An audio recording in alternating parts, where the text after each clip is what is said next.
Hello and welcome to the next edition of our videos to explain the impact of the Progressive Income Tax Amendment that will be on the ballot November 3rd. All Illinoisans get a chance to weigh in. The Illinois Chamber is very against this change in tax policy, which could be generational in impact. So it's really important that Illinoisans understand what is really at stake and why this is such a bad idea.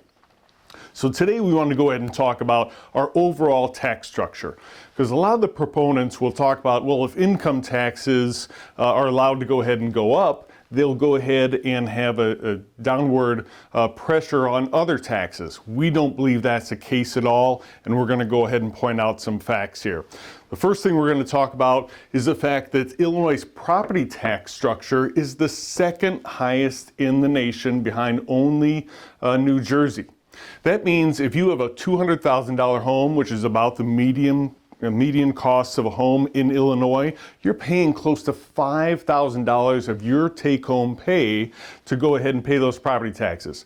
Some people pay less, no doubt about it, but a lot of people, especially in the suburbs, would pay as much as $10,000 currently if their home is even $400,000. So if you live in the suburbs, you know that a lot of homes are at that value. That's $10,000 straight out of your pocket. That's not going to pay for kids' education. It's not going to pay for anything else you want to go to spend money on. So even at $200,000, that's $4,800 that Illinois currently takes out of your take-home pay. So let's go ahead and take a look at sales tax. Let me go ahead and point out that there are 9 states with no income tax, or where they don't take the money out of your paycheck. The median, or the average sales tax rate is 6.99%. We hear a lot of folks that say that, hey, other states that don't have an income tax, they have a much higher sales tax. That rate is an average of 6.99%. In Illinois, our average sales tax already is 8.78%. And look at these other major communities. Chicago, 10.25%. Arlington Heights, 10%. Aurora, 8.25%. Going downstate, even Springfield, 9.75%.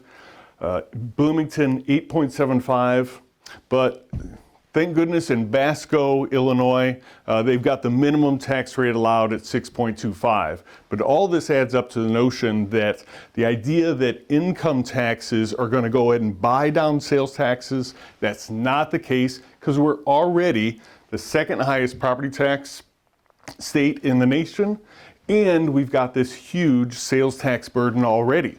So what we're really looking at with an increase in the progressive tax is the trifecta of tax increases.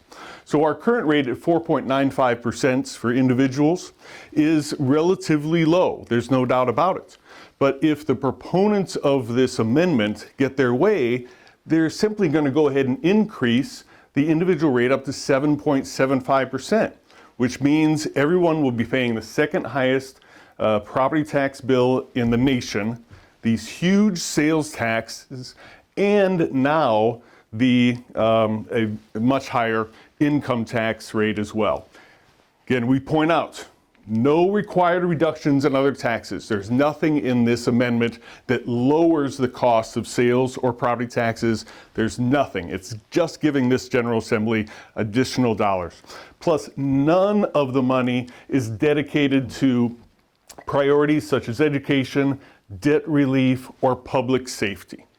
So, for these reasons, we believe this is nothing but the trifecta of the highest tax structure in the nation if this amendment passes.